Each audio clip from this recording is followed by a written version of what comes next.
Hello student, this is your second lecture of Power System 2. Yesterday we studied about the how to calculate the average power in a single phase circuit, and also I given you two homework, but no one is replied for homework. So how to find average power in single phase circuit? So we already done this example with the resistance R is equal to 15 ohm. Today we are learn how to calculate the average power flowing through the inductance and capacitance. So in inductance, XL is equal to 2 pi FL, which is a formula of reactive inductance, and XL is equal to 2 pi FL. Put all the values which are given in the example, and we can find the value of XL. Then we can calculate the value of current. I is equal to Vm upon XL sin omega t minus phi. So you can see how to find the current. Okay, then after getting the value of current, we can also find the RMS value of that current. Okay, so RMS, how to find the RMS? I is equal to Im upon under root 2, where Im is a maximum value of current, and where we find this maximum value in the value of instantaneous current. Okay, and here cos phi is equal to 90 degree, because only inductance is present in the network. So cos phi, cos 90 is equal to 0, so we get the active power is equal to 0. Okay, so whenever the load is a inductance, at that time only inductance, not any resistance. If only inductance is present in the network, then at that time we got the active power is equal to 0. And in the case of capacitance, we can find the capaciting reactance Xc is equal to 1 upon 2 pi fc, and value of Xc is equal to 79.57 ohm. Then we can calculate the instantaneous current for the same, as we found in the inductance. Okay, then we can calculate the RMS value of that current. Cos 90 is equal to 0. Then again we get the zero active power. Okay, then next,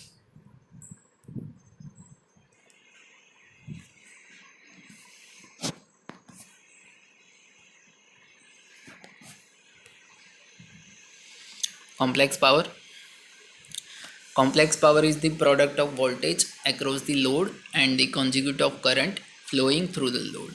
Okay, so there are a difference between the average and complex power. Okay, so how can we calculate the complex power? look at the Look at the figure.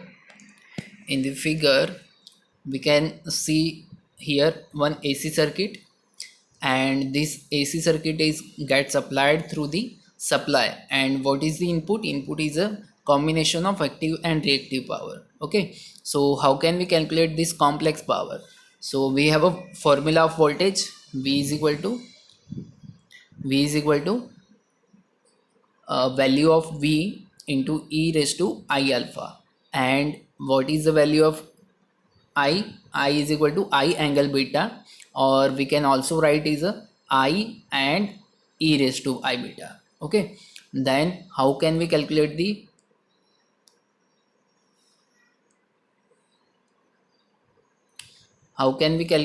the complex power? Formula of complex power is S is equal to V into I conjugate. Okay, where how can we calculate the conjugate? How can we find out the conjugate of I? Then only we need to do that. What is the whatever the angle of I, we made it positive to negative. If it is a negative, then we made it a positive, and if it is a positive, then we make it to negative. Okay, so multiply both the things V and I, and we got this. After that we can write it like this. and we can also expand this short form in a long way like this. And this is the final formula of complex power, which is a combination of active and reactive power. And always note that reactive power is always come with the imaginary terms J. Okay, sometimes you might see I. So I and J, anyone can be used for to show the complexity. Okay.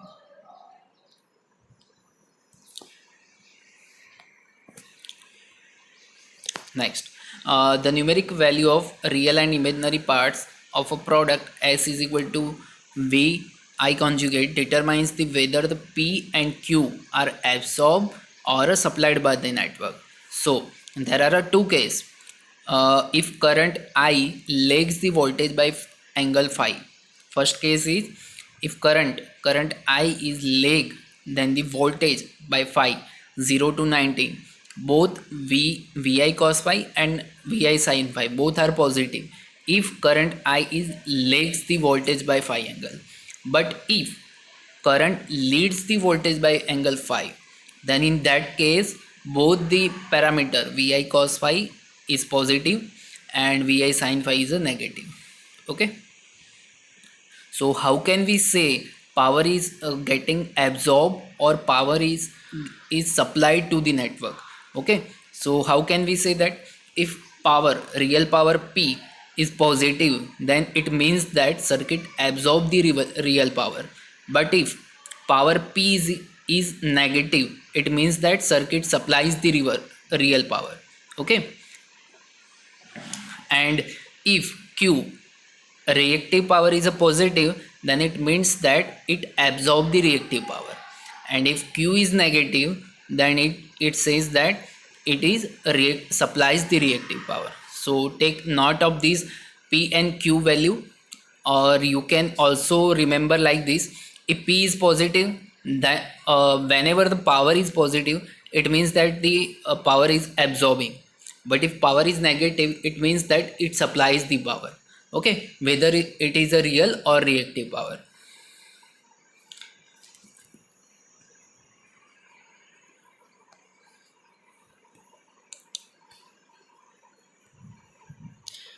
Now here we do one example for a two identical voltage source E1 and E2. What is the value of E1? E1 is equal to 100 at angle of 0 degree volt. And what is the value of E2? E2 is a value of 100 and angle of that power source is a 30 degree volt. Okay, and we also have a load which is a 0 plus 5j. Now to how can we say what type of this load is, whether it is a resistive, whether it is a inductive or a capacitive. So on the basis of its value we can assume what type of load is there. Okay, so here z is equal to 0 plus 5j. It means that real part is absent in the load. Okay, so if a real part is absent, then there is no any resistive component in the load. But here only here only imaginary part present, means it either capacitive or inductive. Okay, now what we have to find, determine whether each machine is generating or consuming real power. Okay, so here first of all we need to find the power value of both the power real and reactive. Then we after getting the power, if it is a positive, then it what for if it is a positive means it consume the power, absorb the power. But if it is negative, then it supplies the power. Okay, so first of all we calculate the current flowing in the circuit, and current I is equal to E1 minus E2. Now how current is a positive or negative depends on the value that given in the example. Okay, so after doing all the mathematical calculation, we got this value minus 10 minus 2.67 J. Okay, this is our final value.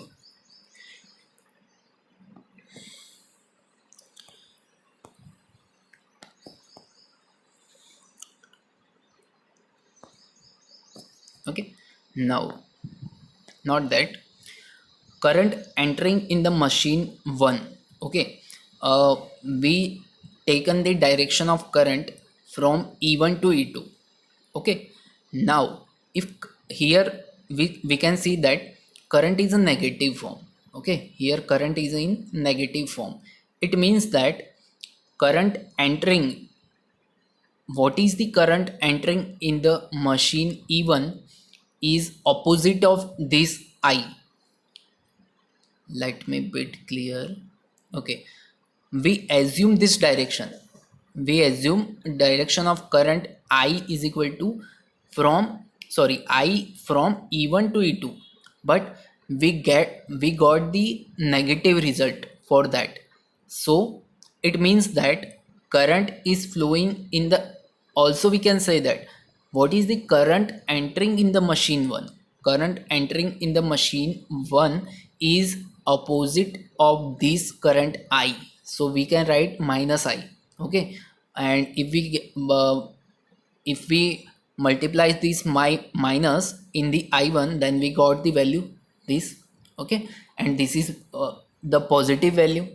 Now apply the concept whether power is absorbed or not. So how can we say power is absorbed or not? Because we have to find the power, active power and reactive power. Okay, so now we calculate the active and reactive power. Current, also we have a current entering in the machine 2 is the same direction of the main current, same direction as the main current. So we can write the current entering in the machine 2 I, and it is a negative. Okay, so after doing all this mathematical stuff, and we can find the complex power S1 and S2. What is the formula of S1 and S2? S1 is equal to E1 minus, sorry, E1 into, this is a typing mistake, E1 into multiply with the conjugate of current. Okay, E1 is multiplying with the conjugate of current, so we get this power. Okay, and S2 is the same, but here as for S2 we take the E2 voltage. Okay, so we get this result. So both, from the both result, how can we judge power is getting absorbed or it is supplied? So from the result 1, what is the active power? Here two component present, one is a real and another one is a imaginary. So what is a real one? Real one is 1,000, and this 1,000 become the active power P1. Okay, and we got the active power positive. It means that machine 1 absorb the real power. Okay, machine 1 absorb the real power. And Q1, what is Q1? Q1 is a negative. Okay, Q1 is negative. It means that Q1 negative, it means that machine 1 supplies the reactive power. Okay, not absorbing, because it is a negative. So machine 1 absorbs the real power and supplies the reactive power. It means that what type of machine is that? Act, acting as a motor, because only motor can do that, absorbing the real power and supplies the reactive power. Okay, so P1, what is this machine is a motor. And second one, for second one, active power is a negative. It means that it supplies the real power. Okay, not absorbing, it supplies the reactive power. And same, reactive power is negative, so it also means that it also supply the reactive power. So this machine supply real and reactive both power, and only generator can do this, to supply real and reactive power both. So which type of machine is this? Acting as a generator. This is a generator type machine. Okay, so E1 is our motor and E2 is our generator. Okay, so whenever you asking or whenever you face such type of problem, then easily find first circuit current, then find the complex powers. Okay, and from this complex power, separate the real and reactive part, and examine that whether it is absorbed or supply. Okay, out of this we can easily say that machine is a motor or a generator. Okay.